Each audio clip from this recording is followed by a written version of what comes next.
Greetings, I'm Professor Hobo, and welcome to another HOBOTECH News product review.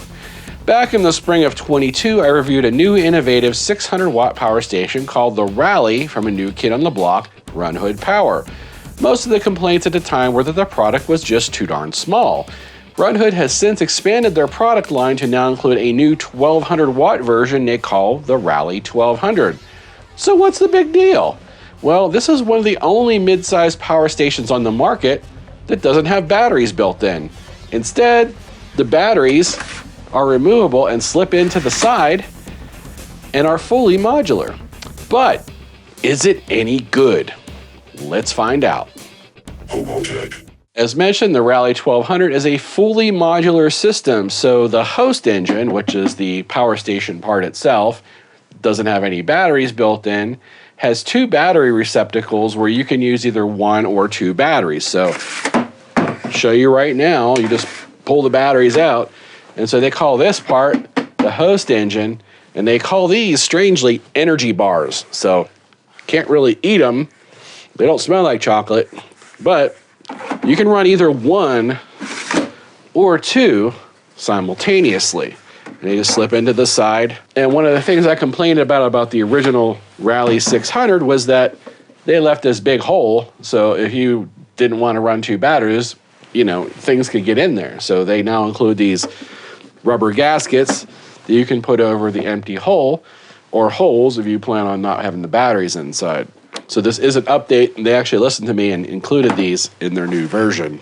So once you slip the batteries in, it'll automatically calculate the difference between the batteries. So if this one's 50% and this one's 100%, it'll say 75% on the front. So it does auto-calculate depending on the state of charge of the batteries. And you can, in fact, mix and match. So each of these power bars are 324 watt hours each. So essentially, when you combine two together, the power station can hold 648 watt hours. However, if you get the Pro package, which is what you see here, it comes with this and 4 of the power bars, so 4 batteries, these 2 modules, which I'll show you in a bit, and a 100-watt solar panel. Now, since that Pro package comes with 4 batteries, it's technically 1,296 watt hours. Actually, it's as big as you really want it to be, because as long as you have enough batteries and find a way to recharge them before the last one runs out, you have virtually unlimited power, since these are hot swappable. So while this is under a load, you can hot swap the batteries. Now, obviously, if we take both batteries out at the same time, it's going to go dead. And yes, this has a built-in UPS feature, so as long as you have one battery in, it will allow that power to pass through to the outlets. So this is a perfect power station for blackouts, because you can just keep swapping batteries all night long until the power comes back on. That's pretty cool. In order to keep the size and weight down, these are NMC technology batteries with a 1,000 cycle life to 80% capacity. They're not lithium iron phosphate, but since they are swappable, if you do manage to actually kill one of the power bar batteries, just swap in another one. And these batteries are covered under their 3-year warranty, so use it like you stole it. Now, as for size and weight, with 2 of the energy bars inside, it weighs 10.2 pounds and is 13 by 8 by 8 inches. So it's very compact, and it does have a folding handle up top. This product is all ABS plastic all the way around.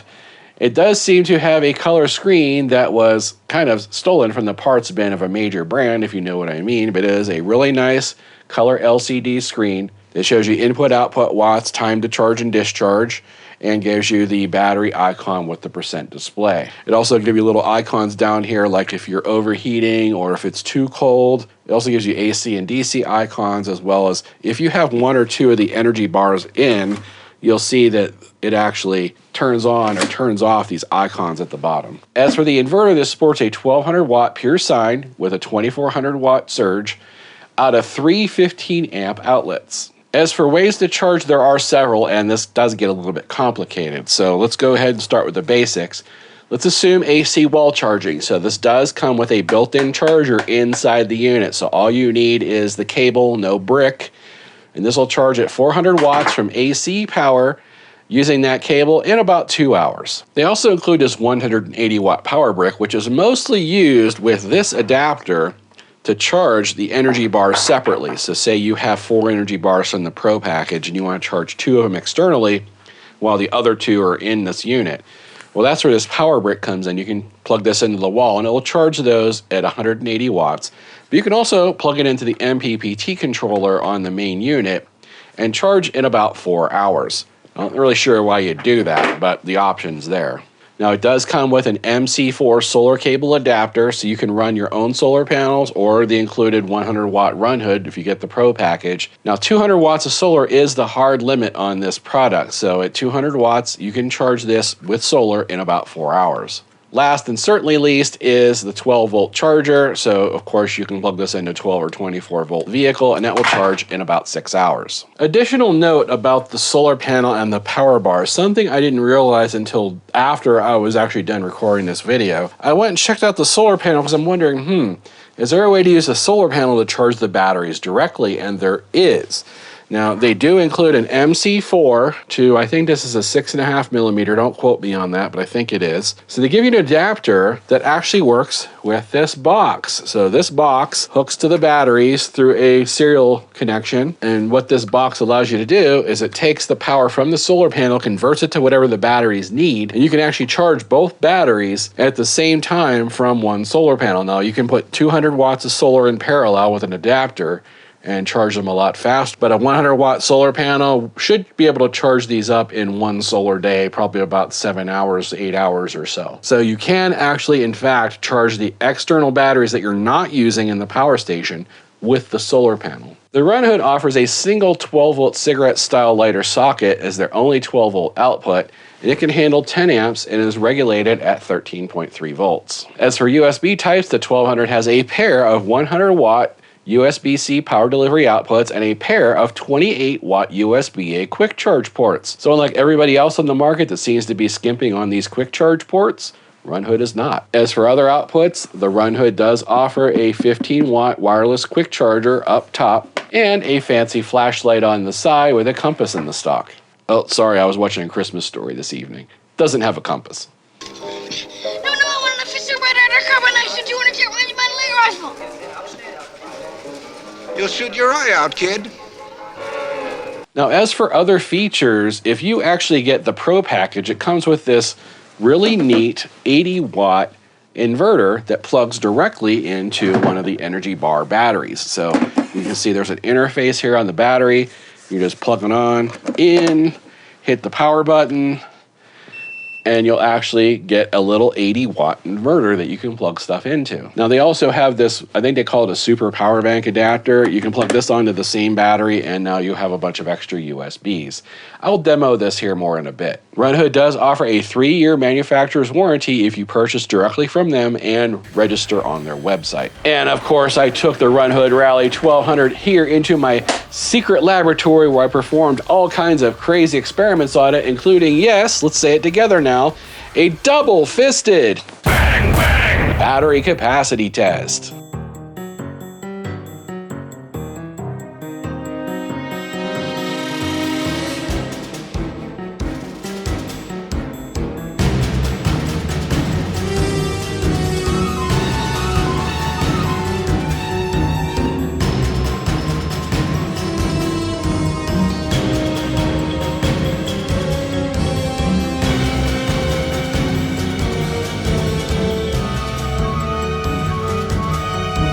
As for the results of the DC battery capacity test, it scored 532 watt hours out of 648 because we put 2 batteries inside for a respectable 82%. However, all cards were off the table when we ran the AC battery capacity test because the Runhood scored only 400 watt hours out of 648 for a paltry 62%. At first, I thought maybe my results were in error, so I ran the test again and I got similar results. So it wasn't my testing. In fact, I figured out later what it was, and now I'll explain that after the next test. The next test is, of course, the phantom load or parasitic drain test.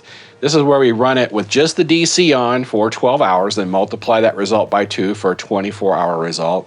Then we run the AC inverter for 4 hours and multiply that by 6 for a 24-hour result. The results of the DC consumption test, it used only 21 watt hours over a 12-hour period for only 42 watt hours over 24 hours. That's running the DC only. Now here's the kicker. We ran the AC consumption test It used a whopping 121 watt hours over 4 hours.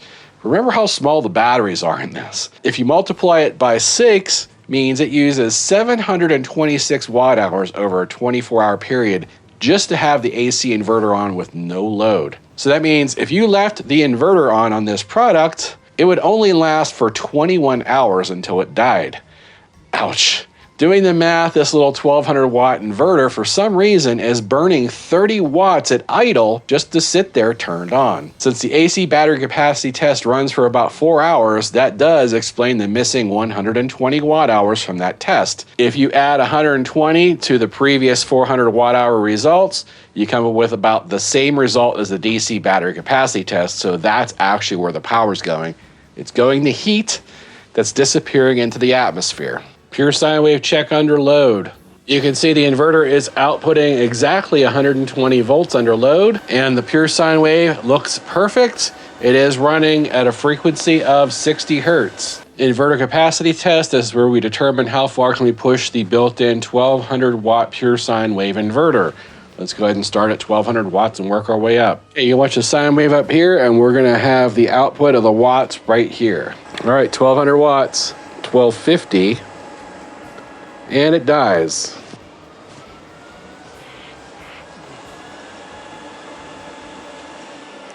All right, it shuts down pretty much instantly at 1250 watts. All right, let's see if at 1240 watts it will run 5 minutes. Now you can see up here the sine wave has changed dramatically. It is no longer a nice rounded slope, but the tops and bottoms has been cut off. That's showing you that the inverter is struggling with the current load. Okay, we made it 2 minutes and 20 seconds at 1250 watts, and then it dropped. Okay, it is not even allowing me to start the test at 1200 watts. The whole thing is powering down. The fact that this thing is completely powering down makes me wonder if there's an overheating issue, because this battery is blinking. I took it out and that's what it was doing. That's usually a sign there's a problem. This battery is pretty warm. I wouldn't say it's hot, but it's definitely warm. This one is also blinking and it is a little bit warm. So here's what I'm gonna do for this test. Instead of waiting for a cool down period, because I have been pushing this to its limit, let's just go ahead and swap the batteries out for these fresh ones, which are fully charged and they're nice and cool, so we can continue this test. And this time I'm gonna stick with 1200 watts. I'm not gonna try to push it over its limit, and we'll see what happens. Okay, we're at 1200 watts, a little bit over, 1212. I can't really get it any more perfect. So let's let it run for 5 minutes and see if it overheats. All right, we're coming up on 5 minutes. We're able to run at 1205 watts, no problem. So far, no overheating. The sine wave is also perfect. But I need to run this test a little bit longer. In order for me to do my max charge rate test, I need to get this battery down below 70%. So we're gonna let this run another 5 minutes just to make sure there's no weird overheating issues like we had with these other batteries. Now note, they're still blinking even though it's been more than 5 minutes. My guess is I have to just reset them and now it's fine. So yeah, I'm pretty sure the batteries overheated because they are nice and warm. Hopefully we won't have the same issue here, but let it run a few more minutes and find out. 10 minutes in, we still have no problems at 1200 watts. We're down to 67%. Sine wave is still good. These fans are kind of noisy. Let's find out just how noisy. About 57 decibels from a meter away. That's pretty darn loud. I'm afraid you're just too darn loud. Next, please. I do need to report a conspicuous behavior from the Runhood. Now, I actually couldn't even charge this after that last test because the batteries were too hot. So basically I took the old batteries out which were warm and I put the other pair in which were cold that basically been sitting at room temperature for the last few hours. So I put those in, but since they were at like 82%, I drew them down to 75%, basically a minute or two of running it at 1200 watts. And now it's overheating these batteries as well. So if you plan on running this inverter to its maximum, expect these batteries inside to get so hot that you can't immediately charge them after. You're gonna have to wait a while or swap them out in order to charge them, because now we're doing the max charge rate test. So we're gonna test and see how fast is it charged from solar, 12 volt, and anything in between. All right, so the top number here this time is what we're going to look for on the input. You can see the battery's discharged and we're running 13 volts. Okay, you can see immediately that it starts accepting amps, and right away we get the high temperature icon down here. I don't know if you can zoom in on that, but it's telling me that the batteries are too hot. So I don't know if that's going to affect the charge rate, but it is charging at 10 amps, 13 volts. So this is be the maximum of what you'd want to pull out of a cigarette lighter socket in a vehicle, or actually any cigarette lighter socket. They're not rated for more than about 10 amps. So it is allowing charging at about 120 watts from 12 volts. So that's a good sign. So we're having the same problem again. It's refusing to charge because it says it's too hot. This is the face of a frustrated hobo. I'm trying to do the max charge rate test on this to see how much solar I can pump into it. I keep getting the overheating icon, even though I swapped the batteries twice now, and those batteries were sitting out for 20 minutes. So you can see it's hard capping me at 6 amps and only allowed me to do 140 watts. I know this charges way faster than that because I've charged it faster than that before. So I'm basically going to have to go put these batteries outside, let them cool down, come back in and complete this test because I got things to do. It's already midnight. I want to get this done. So let's freeze the batteries and see if that works. Ugh. The Runhood has a rudimentary UPS or uninterruptible power supply feature. So we're going to go ahead and test that out right now. I do have my old laptop. There's no battery in it. I will show you just to prove to you that there is no battery in it. So you can see no battery in here. So right now the power is coming in from the wall to charge this, and then the power is coming out of this into the laptop. So 3, 2, 1. And it switches over very quickly. Laptop is still on. So now the laptop is using 45 watts. It is still running, no problem. I'm gonna go ahead and repeat the test real quick just to show you guys that it is in fact working properly. 3, 2, 1. And again, no problems. Prove to you that the laptop is plugged in. I'm gonna go ahead and unplug it. There you go. The Runhood has a single 12 volt cigarette lighter socket output, no other 12 volt outputs on this. It is rated for 10 amps. Let's go ahead and try it. You can see it is regulated at 13.3 volts. Let's crank it up all the way. You can see there it will hold 10 amps at 12.7 volts. The Runhood sports a pair of 100 watt power delivery USB-C outputs. Can they both output 100 watts simultaneously? So I have two of my power bin units. These can take 100 watts USB each. Let's see what it says. So we have a total output of 190 watts. That one is charging at 90 and this one's charging at 94. Means it passes the USB test. The Runhood does have a wireless charging pad up top. Let's go ahead and test it out with my phone, which supports super fast wireless charging. My phone does say it is fast wireless charging, not super fast wireless charging. And it is charging at around 11, 12 watts, which is pretty good. Max charge rate test. So I swapped out a fresh chilled pair for this pair which is warm because I want to max charge rate this and make sure that the numbers I'm getting are what this product can actually do, not when it's overheating. So you guys see this panel. This panel comes bundled with the Runhood. This is a 100 watt panel. Specs on the back say that it actually does 18 volts under full capacity or 21.6 volts open circuit. So we'll test both of those. So there we are, 18 volts, 10 amps, and it is charging at 170 watts. So let's go ahead and increase this to 22 volts as it specifies open circuit voltage on the panel. We'll just keep taking this up until it shuts down. See what the upper limit is. We're at 28 volts, 10 amps, 230 watts. We're finally dropping the amperage here at 30 volts. Still 214 watts. Actually, the power has went down. I'm expecting here we've actually reached the maximum capacity of this product. We're at 34 volts. It's now dropped to 187 watts. So I'm guessing we're here way past the upper limit of the MPPT controller. I'm not going to take it beyond 40 volts. Oh, there we go. So at 40 volts, it actually crashes and stops charging.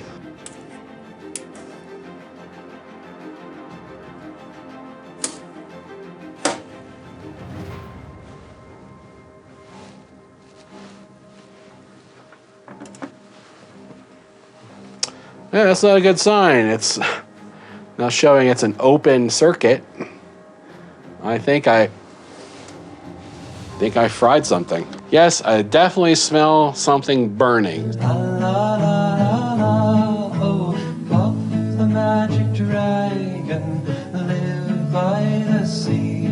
There is definitely no upper limit protection on this MPPT controller because you saw exactly how slowly that I increased it. Yeah, we burned something up inside there, probably the MPPT controller. So that's shot. That means no more testing with this. We can turn this off. Let's see if the wall charger still works. Let's go ahead and plug this back in.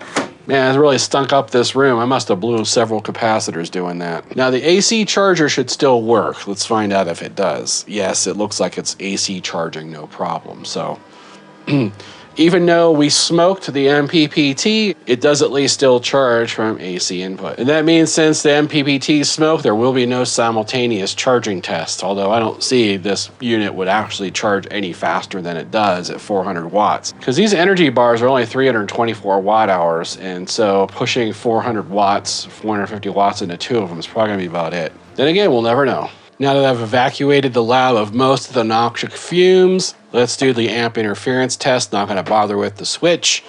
Got the AC inverter on. Let's see what it does. Well, that is an upside for the Runhood. It does have a clean inverter, so it doesn't have any hums or anything like that when running an amplifier. So this may be useful for ham radio or other sensitive operations that require amplifiers. AM radio interference test. Let's turn this on and see if it makes any noise.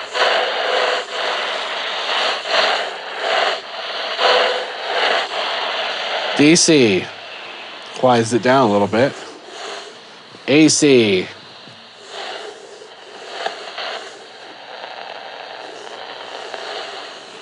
Next is the EMF test. I have a base reading here. I'm going to turn on the unit, turn on DC and AC. This bar's electric fields. This is electromagnetism. Let's turn on DC. That raised the EMF a little bit. Let's turn on AC. All right, looks like we're hitting about 80. Let's pull it a few feet closer to the camera. We're about 2 feet away now, and it's dropped down to about 60. That means if you or your equipment is sensitive to electromagnetic fields, you want to stay away from this. Of course, there's one last feature. That's the useless LED light. Let's see what it is. One click, high. Second click, low. Third click is the all too useful SOS feature, which we can use to call down our little buddies from upstairs. Hey guys, how you doing? I see you smell what the rock is cooking and you decide to come out and check things out. Well, here you go. Let's go ahead and move on to the energy bars and the little inverter and little USB thing that comes with it. So let's go ahead and hook these up and see what they do. Last time I did this with our old product, everybody wanted to know, is it pure sine or not? So you just pop it onto the battery. You see there are 4 lights. Tell me how many lights you see. There are 4 lights! You could use this for charging up a small laptop or something like that. They said 110 volts, that's exactly what it's doing. It's actually a little 60 watt pure sine inverter. So that could be handy if you're charging very small devices or out in the field, you just want to carry this with you. This would charge your laptop several times. Yeah, so this is 324 watt hours. This is quite a bit of power. You could just carry this with you and charge your laptop or whatever. Okay, so that's kind of cool. So let's go ahead and plug this. This is probably a little more fascinating, a little more useful to you guys. You can see this has 2 USB-C power delivery ports, but one of them is actually bidirectional. So you could charge the battery with power delivery. So what's kind of cool about this is that the host engine doesn't even have a bidirectional port, and I have no idea why they didn't make one of these bidirectional. Seems like a missed opportunity. Let's go ahead and plug this in. And there's no light on the front that tells you this is working, but let's take our power bands. Power band is charging at 91 watts. So now let's send power from this other power band out into the input. It's actually sending 91 watts out from the power band. This little power bank is now charging this battery at 100 watts through the USB-C power delivery port. Pretty cool. That's actually a very useful feature. Because imagine now you actually have a MacBook Pro or some other laptop that can charge with 100-watt power delivery. Now, I have a laptop, it's what I use for editing, that requires 100-watt power delivery for charging.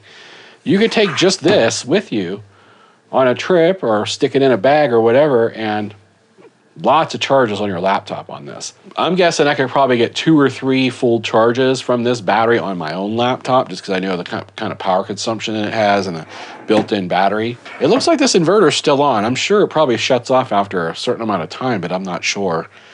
I'm not going to bother testing it. So that is the end of all the tests. So what do I think about the Rallye 1200? Well, let's get the cons out of the way first, because there are several. Yes, it blew up on the bench during my testing, which was entirely my fault. In the real world, with a proper 200-watt solar panel or a pair of the Runhood 100-watt solar panels, this is not going to happen. But this is HOBOTECH, and I find the limits on my products so you don't have to find the limits on yours. Yes, Runhood should absolutely add upper voltage protection for their MPPT controller like everyone else in the world has. And frankly, I was shocked that we're almost in 2024 and I can still blow up an MPPT controller with only 40 volts. You guys saw it live as I was doing it. I hit 40 volts, the thing smoked and shut off. So there's obviously no protection on the upper limit of the voltage on this thing. And that's obviously an oversight on their part. They're not expecting people to plug big solar panels into this or plug big chargers into this. They're figuring you're going to use the 180 it comes with, or you're going to use the 100-watt solar panel it comes with, maybe 2 of them at most, and that's it. So they don't expect you're ever going to exceed that 27-volt limit on the controller. But still, it has to be reported to you, because I know a lot of you guys are power users. You're going to throw a residential panel on this and fry it instantly. So don't do that. So if you purchase this product, make sure you limit your solar input to a maximum of 200 watts. And that means by using 12-volt panels that run a maximum of 27 volts open circuit. So you can combine 2 of these Runhood 100 watts together in parallel and still be fine. You won't reach that 27-volt limit. Do note, you do have a 3-year manufacturer warranty on this product, so if you do accidentally blow it up, send it back, let them pay for it. All right, second thing is the overheating issue is certainly a pain in the butt. They keep these power bar batteries isolated inside the host engine. If you take these batteries out and look inside, it's basically a closed container. There is no ventilation in here whatsoever. I thought maybe they'd have fans at the end or some kind of ventilation. No, it's completely blocked. So when you put these batteries in here, they are totally isolated from the cooling that's made for the inverter and solar controller. So these batteries are not getting cooled whatsoever when they're inside the unit. And I can guarantee you 100% that's why they're overheating. So Runhood, I know you're watching this. On your next version of the Rallye, make sure you put some active cooling in for the batteries that will solve this problem. Now, a note on the overheating issue. It doesn't seem to happen under low load. So if you keep the output on the inverters low, it's not an issue. It's also not an issue if you're charging the unit, because the charging speed at a maximum of AC is only 400 watts. It seems to allow you to keep running it even though the batteries are hot. So it doesn't really seem to affect the output of the inverter. It just doesn't really allow you to charge it till the batteries are cooled off. That could be a situation for some of you, because you might be running this thing hard and then expect to charge it right after. And you can't really do that without swapping the batteries or waiting for it to cool down for like a half an hour. So one thing to note here, this has a 1200 watt inverter with 648 watt hours of batteries. When you're running this at 1200 watts, you're actually discharging these at a 2C rate. Now, a 2C rate means you'll actually kill the batteries within 30 minutes. 1C means you can kill the battery within an hour. 2C means you kill it within 30 minutes. Now, 2C is usually the maximum discharge rate that an NMC battery can handle. So Runhood is pushing these batteries to their absolute limit at that discharge rate, and that's another reason why they're overheating. It's generating a lot of heat in the batteries, and that heat's being contained in there. And it's definitely something Runhood needs to figure out if they're going to make another or a larger version of this product. Last but not least, for the cons, yes, that AC parasitic drain test, the results were absolutely brutal. This is not a device you're going to want to use to power AC loads for long periods of time. unless you plan to do some battery swapping. Now, obviously, you can just keep swapping the batteries and run it indefinitely. But if you set this thing up to run for more than 24 hours on the AC inverter, it's just not going to happen because it's going to kill itself within 21 hours, even with nothing plugged into it. So if you're using this to run a refrigerator or something overnight, put fresh batteries in before you go to bed. When you wake up the next day, you're going to have to put another fresh set of batteries in to keep going for the rest of the day. Now, it's not all bad for the RUNHOOD Rallye. There is actually quite a bit of good stuff. And some of that good stuff is that, first, this is a very unique product on the market that no one else really has.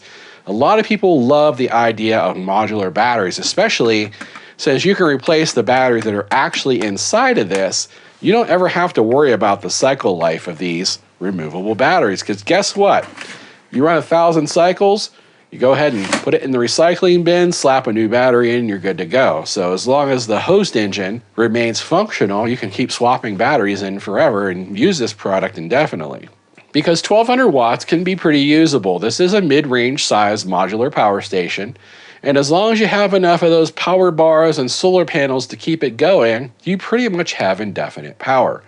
And since the batteries are hot swappable and you have a UPS feature, when one's about to die, just slap in another one and keep on going. And the power station can run on a single battery. You don't have to put two inside. So you can technically change the battery out 3 more times if you get the Pro package that includes 2 more batteries. That also means you could take these 2 extra batteries and use them in a separate location. So you could charge them in a separate location with solar or AC power, take the adapters with you. You could plug a charger into the USB port and charge these via USB or AC power or whatever you want. Or you can use one as an inverter and one as a portable power bank at a remote location, while the host engine with the other 2 batteries are performing a function somewhere else. So you're actually getting 3 power stations in one. That's probably the neatest feature of this power station, is the fact that you can just snap this onto the battery and now you have a really kick-ass power bank with 2 100-watt power delivery ports on it that you could run 2 MacBook Pros on simultaneously. And when that runs out, guess what? Switch to the other one. So you can charge this one while you're using this one. But this would be really useful if you're on the road traveling and doing stuff like that, where you need to charge up laptops or cell phones or tablets and things like that, small devices. So that takes us to the next best thing about the RUNHOOD Power Station, that is the price. Now the Rallye 1200 Pro, which is everything you see here, that's the host power station with 4 batteries total, plus the 2 modules, plus the solar panel, plus the gobs of cables and chargers and all the other stuff that they include with it. It's their Pro top-of-the-line package. Now that package retails for $15.99, but of course, being HOBOTECH, the price line negotiator of solar generators, I knocked $500 off of that with a discount code from Runhood. So actually, it drops the price of the Pro package down to $10.99, which is only 84 cents per watt hour. Because you have to remember, this is a fully modular system with 4 batteries, includes the solar panel and those 2 module add-ons, the little inverter and the little power bank module add-ons. This entire package, everything you've seen in the video, is included for that $10.99 price. So if you want to remove some of the bling, so say you don't need these modules and you don't need the solar panels, so forget the solar panels there, you're only going to have the power station and the 2 extra batteries that go with it. So 4 batteries and the power station. This is what they call a Rallye 1200 Plus bundle. So this is the Plus. So you're getting 1,296 watt hours total with a 1,200 watt inverter with the 4 power bars. The price with discount is only $842 or just 65 cents per watt hour. This is the lowest price per watt hour bundle available. So let's move on to the last bundle, which gets rid of these 2 extra batteries, or they call them again power bars. So take those out of the picture. Now you're just getting the power station with the 2 included batteries. So it's a 1,200 watt inverter with 648 watt hours of batteries. The price with discount code is $5.99 or a brisk 92 cents per watt hour. So you see the best bang for the buck is going to be that Plus that includes the 2 extra batteries. It drops that price per watt hour down by like a third. Now, because of the incident with the MPPT controller, I'm going to strongly recommend sticking with either Runhood solar panels, and that means 2 at the most, 2 of these 100 watt panels at the most. Or if you dare use your own third-party panel, make sure it's 200 watts or less, and it must be a 12 to 18 volt panel, not a 24 volt or higher residential panel. Anything over 200 watts or anything over 27 volts VOC is going to smoke the MPPT controller, so use third-party panels at your own risk. So if you're interested in the RUNHOOD Rallye 1200, the link and discount code is going to be in the description of this video below. I'm also going to put a link here at the bottom of the screen that you can type in manually. I'm also going to put a QR code over here for those of you watching me on television. You can scan that with your mobile device, and it will take you on over to the RUNHOOD website where you can check out the Rallye 1200. Thanks for watching. If you learned something today, don't forget to give me that thumbs up below. And if you're not a subscriber already, you know what to do. That's it for now. Till next time. Odin commands you to like and subscribe, and clean my litter box. Merry Christmas. Ho, ho, ho.